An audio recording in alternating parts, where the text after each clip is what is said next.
और भगवान श्री रामानुजाचार्य ने भक्ति का मार्ग सबके लिए खोला। इसीलिए भगवान रामानुजाचार्य की मूर्ति का नाम रखा गया है समता मूर्ति।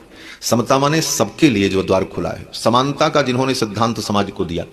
भगवान श्री रामानुजाचार्य के जीवन की एक बड़ी अद्भुत घटना, वे द्रविड़ होते हुए और विशेष करके तमिल ब्राह्मण कुल में उत्पन्न होकर सकल वेदादि शास्त्रों का अध्ययन करने के बाद नियम निष्ठा के साथ रहते हुए भी उन्होंने समता की जो स्थापना की, बड़ी अद्भुत घटना उनके जीवन की कि हम आप अपने जीवन में क्या करते हैं कि स्नान करने के पहले हम किसी को भी स्पर्श कर लें, किसी को भी छू लें, कोई आपत्ति नहीं होती।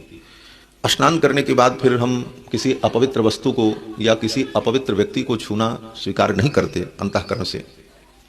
लेकिन भगवान श्री रामानुजाचार्य की जो समता की दृष्टि थी इतनी अद्भुत कि जब वे स्नान करने के लिए कावेरी में जाते थे, वृद्धावस्था में, जब उनकी वृद्धावस्था आ गई, किसी व्यक्ति के सहयोग की जरूरत होती थी, तो भगवान श्री रामानुजाचार्य जब स्नान करने जाते थे तो स्नान करने जाते समय किसी ब्राह्मण के कंधे पर हाथ रख करके जाते थे, और उधर से जब स्नान करके लौटते थे तो एक चतुर्थ वर्ण के शूद्र वर्ण के महात्मा श्री धनुर्धर दास उनके कंधे पर हाथ रख करके वो आते थे। ये उन्होंने समता का मिसाल प्रस्तुत किया सारी दुनिया के लिए कि जाते समय किसी पवित्र ब्राह्मण के कंधे पर हाथ रख करके स्नान करने जाते थे और लौटते समय उनके शिष्य धनुर्धर दास जो चतुर्थ वर्ण के थे उनके कंधे पर हाथ रख करके तब आते थे।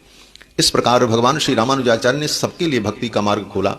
वर्ण व्यवस्था के अंतर्गत अपने अपने वर्ण के अनुकूल लोग अपने अपने धर्म का पालन करते हुए भगवान की भक्ति में सभी का अधिकार है। हर व्यक्ति भगवान की भक्ति करके आत्म कल्याण को प्राप्त करे।